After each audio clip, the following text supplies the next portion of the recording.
10 minutes ago, the Cleveland Browns made the most shocking quarterback decision of the entire offseason.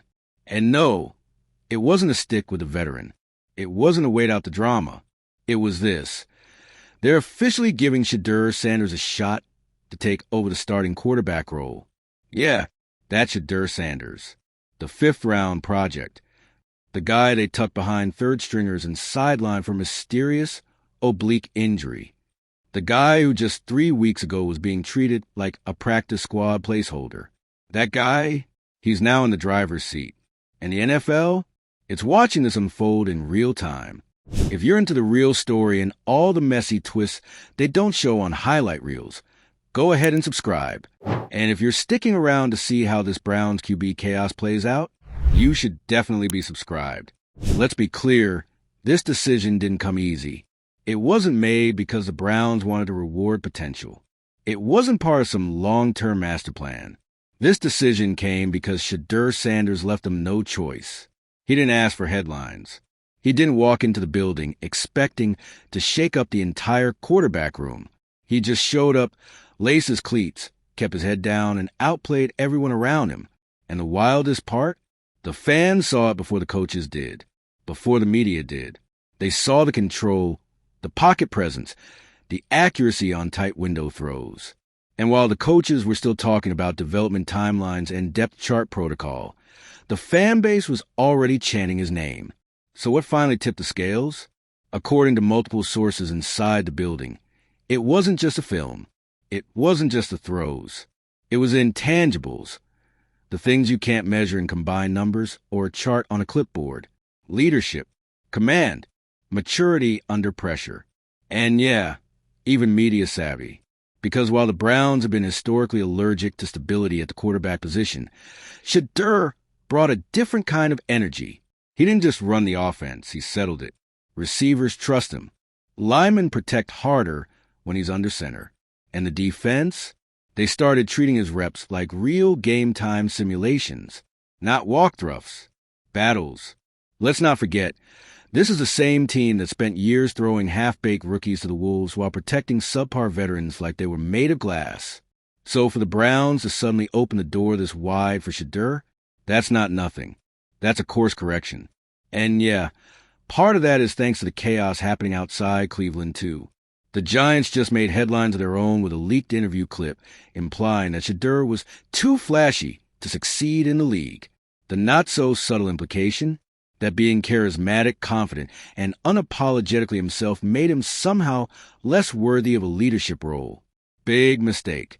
Because if anything, that dog whistle nonsense only fueled the momentum behind Shedeur. It turned a promising preseason storyline into a full-blown cultural moment. The fans rallied. The league took notice. And Shedeur? He didn't need to clap back. He just kept throwing darts at practice. Meanwhile, while all eyes were on the QB room, another name quietly began surfacing at training camp. Gage Lavon. If you haven't heard that name before, don't worry. No one had. This guy went undrafted after a forgettable college career that screamed camp body more than breakout candidate. But apparently, no one told him that. Because Lavon has been going off. Deep balls, sideline toe taps, red zone fades, you name it, he's hauling it in. And guess who he's been building that chemistry with? Yep, Shedeur Sanders. Every camp has a Cinderella story. Lavon might be Cleveland's. But what's fascinating is the connection between these two, an underdog quarterback and an overlooked receiver, who are suddenly becoming the most exciting thing about the Browns' offense. Their timing is flawless. Their routes are clean.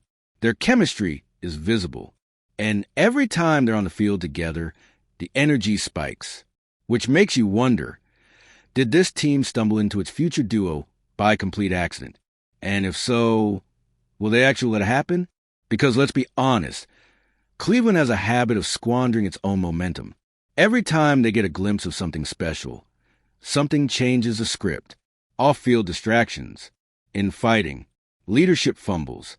And while Shedeur and Lavon are out there rewriting the playbook on what preseason success looks like, the team culture is still creaking under the weight of its old habits. Yeah, we have to talk about it. The off-field issues, the culture stuff, the same problems that keep rearing their head in Cleveland year after year. Suspensions, PR nightmares, questionable decisions about who gets protected and who gets punished. It's the same cycle, and it hasn't gone unnoticed. Because while Shedeur is working overtime just to earn reps, other players with more headlines and highlights are still getting covered by the organization like their investment portfolios. It sends a message, one that the fans are getting real sick of. Why is it that the guys who do things right, who lead, who show up early, who ball, are the ones who get told to be patient? And why do the guys who cause problems always seem to get a second and third and fourth chance? That's not a depth chart issue. That's a culture issue. And right now, Shedeur's rise is forcing the Browns to reckon with that in real time. Because if he's truly the guy, if this decision is more than just a preseason stunt, then the entire locker room dynamic is about to change. He's not loud. He's not dramatic. But his presence demands accountability. He sets the tone. And if you're not on board with that, you're going to look real out of place real quick. Let's be clear, this isn't a fairy tale. This isn't a Disney underdog arc. Shedeur is still going to face pressure. If and when he gets that first start, whether it's in preseason finale or week one, he's going to be tested. Defenses will target him. Mistakes will happen. The honeymoon phase ends fast in this league. But you know what doesn't fade? Poise. And if we've learned anything this summer, it's that Shedeur Sanders has an abundance. So now we wait. We watch. We see what Stefanski and the coaching staff actually do with this decision. Will they put him in with the ones? Will they let him get real game rhythm with LeVon and the starters? Will they treat this like the real quarterback competition it should have been all along? Or will they pull back again, afraid of what it means to fully commit to someone they didn't expect to rise this fast? The clock's ticking. The eyes are on them. The pressure is back where it's always been in Cleveland, on the leadership, because Shedeur Sanders is ready. And this time, the decision to hold him back won't just be unpopular. It'll be unforgivable. The Cleveland Browns have lit a fuse, and now the entire league is watching to see what blows up first, expectations or egos. Because what happened 10 minutes ago wasn't just a depth chart adjustment. It was a line drawn in the sand. Shedeur Sanders, the once-dismissed rookie, isn't waiting in the wings anymore. He's standing on the doorstep of QB1, and this time they've opened the door. But here's the part that no one's saying out loud. This wasn't supposed to happen. Not this fast. Not this cleanly. Not from the 5th round. When the Browns took Sanders in the draft, it was seen as a PR-safe move, a calculated gamble, a depth pick, a headline with minimal risk. He was never meant to climb. Not this soon. He was supposed to learn, absorb, sit quietly behind the so-called professionals, and maybe get a real look in a year or two. But Shedeur flipped the script. Quietly, ruthlessly. And now, the plan has crumbled. That's what happens when a player doesn't wait for the opportunity to be handed to them. They take it. And let's talk about that for a second. Because in a league still married to its hierarchies, where pay your dues is used like a gatekeeping spell, Shedeur's rise is nothing short of revolutionary. It's not that he's been perfect. He hasn't. But the difference?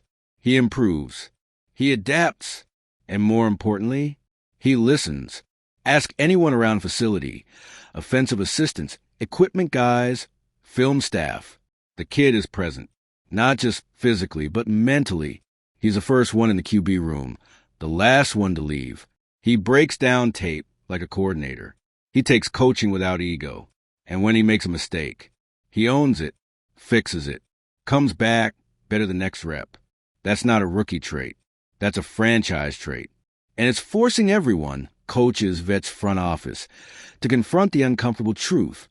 This is your guy. You didn't expect it. You didn't plan for it. But here he is, doing everything right while others stall, sputter, or simply assume the job is theirs by default. So what now? Well, this isn't just about Shedeur anymore. It's about what the Browns do with this moment. Because this franchise has been here before, at a crossroad between what's expected and what's earned. And historically, they picked the wrong turn. Let's remember, Cleveland has never been good at handling rising stars. Quarterbacks especially. You want a history lesson? Just look at the long list of names they've burned through.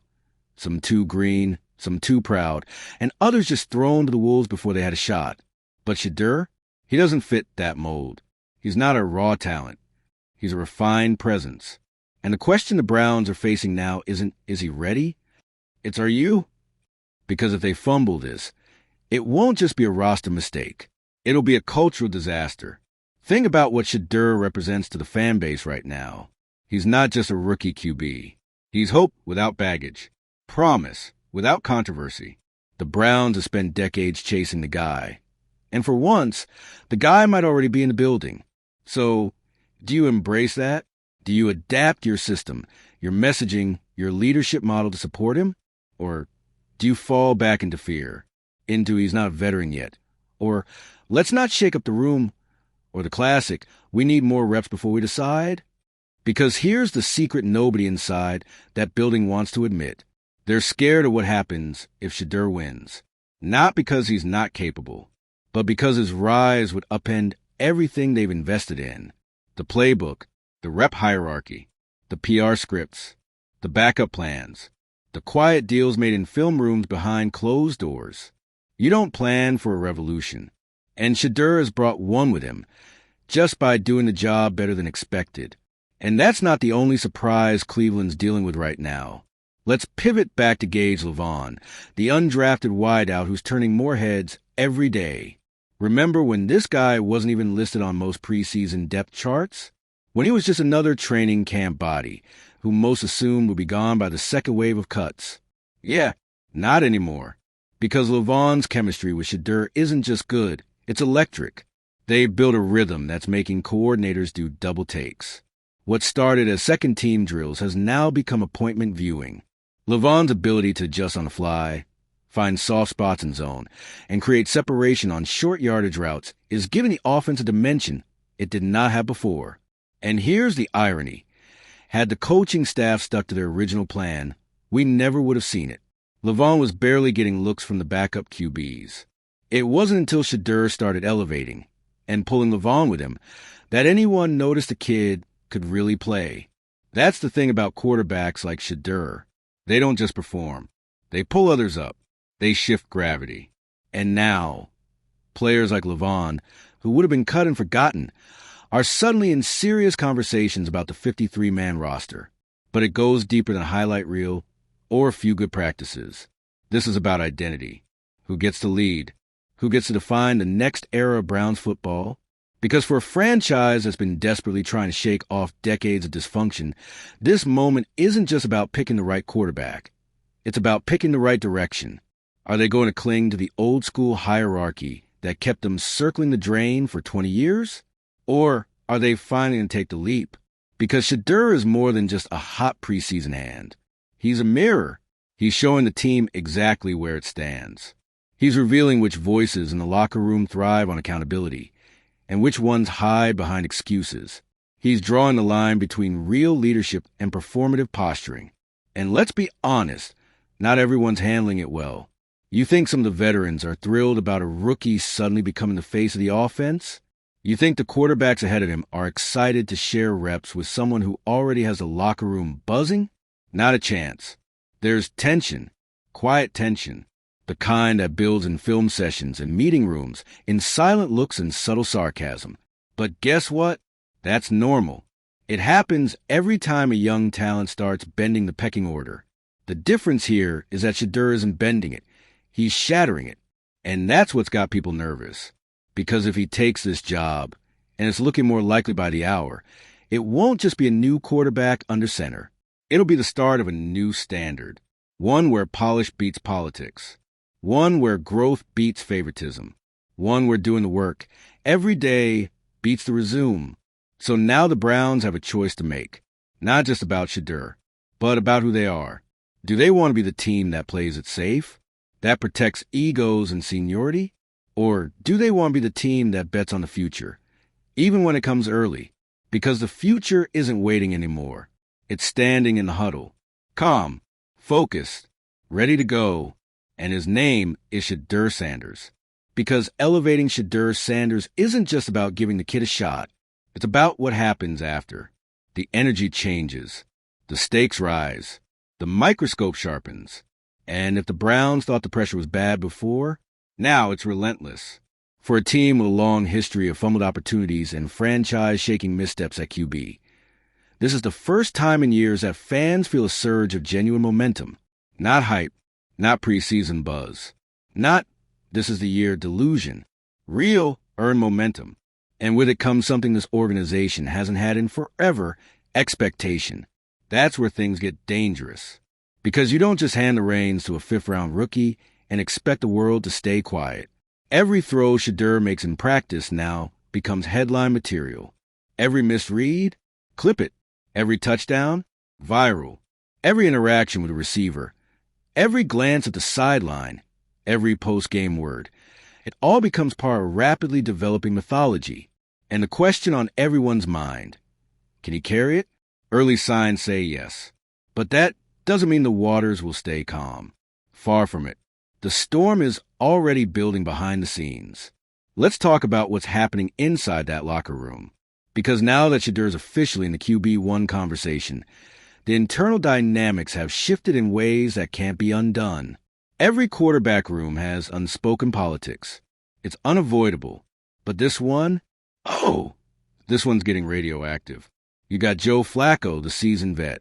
Super Bowl ring, years of respect, a walking coaching assistant with a cannon for an arm, and absolutely no patience for playing the ceremonial backup if he thinks the starter hasn't earned it. You got Kenny Pickett, brought in as a maybe solution, maybe gap filler, maybe someday starter. A guy who came from a team that didn't fully believe in him and is desperately trying to prove anyone should. And now you've got Shedeur, young, composed, ascendant, not part of the original plan, not carrying any baggage, just ready. If you think all three of those men are going to sit comfortably in a competition where one of them is getting all the fan love, social media traction, and ownership support, you're dreaming. Tensions are brewing. Subtle ones for now. Slight side eyes during drills. Competing philosophies in meetings. Players gravitating toward their guy. Little things that won't show up on a stat sheet, but change the entire chemistry of a team. And let's not forget, everybody knows who ownership is watching. Word around the building is that Jimmy Haslam is all in on Shedeur. Not just because of the play, not just because of the marketability, but because of the intangibles, the poise, the ability to shift the narrative and keep the team intact while doing it. Haslam sees something rare, someone who doesn't just fit into the league's future, but who might actually be shaping it. And when the owner starts backing a player like that, it changes everything. Coaches feel it, vets feel it, and if you're not the guy getting that kind of support, you feel it the hardest. So now, Stefanski and the coaching staff are walking a tightrope. They've officially opened the door, but if they swing it too wide too fast, they risk fracturing the entire room. But if they keep tiptoeing, they risk looking spineless. There's no safe path now, only the one with the fewest explosions. And all this is happening while Shedeur is still proving on the field. Every snap, every day, he's not just surviving the pressure. He's shaping it. He's using it. That's what separates hype from substance. He's not trying to convince anyone anymore. He's just executing. But the narrative around him, that's changing fast. Because now it's not just Browns fans pushing for him. It's neutral fans, NFL analysts, coaches from other teams dropping casual praise and pressers, defensive players who've never faced him but know his name. Even former players are speaking up. You can't coach what that kid has, one retired NFL QB posted. He's built for it. Another commented during a breakdown segment. That kind of outside validation, that's rare and dangerous for the status quo. You can already feel the shift happening in media rooms. The language is changing. It's no longer if Shedeur starts. It's when. And when that happens, every other quarterback on the roster becomes a storyline in waiting. Will Flacco mentor or push back? Will Pickett stay professional or quietly fade into trade rumors? Will Stefanski risk his rep by reshuffling the depth chart every few weeks to keep everyone happy? This is what happens when a decision is made with half conviction. You can't dip a toe into a leadership change and expect calm waters. It has to be all in. And Shadur's the kind of QB who deserves nothing less. But let's zoom in on how he's handled all of this, because it's easy to get lost in the hype machine. Shadur hasn't changed. Not on the surface. He still runs drills the same way. Still watches film like a maniac. Still doesn't flinch when asked about expectations. There's no shift in his social media tone. No sudden stardom complex. He still answers questions like a guy who's been here before.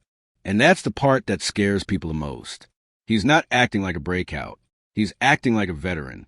That calm, that restraint, it's calculated. And it's earned. He's seen what happens to young QBs who get too much too soon. He's studied them. He's learned from them. And most importantly, he's never tried to be anything but himself. And now that version of himself is one step away from becoming the face of the Cleveland Browns. The wildest twist in all of this? Just 2 months ago, he wasn't even expected to make the active roster. That's how fast this has moved. And the message it sends to the rest of the league? Crystal clear. Merit still matters. Not draft status. Not media projection. Not age. Not even the politics of team building. If you show up, put in the work, block out the noise, and deliver, you can win the job. That message, it resonates with young players, with fan bases, and with every other quarterback around the league who thought the story was already written. Because now they're all wondering, what if a fifth-rounder just became the blueprint? And more importantly, if Shadur Sanders can flip the script in Cleveland, who's next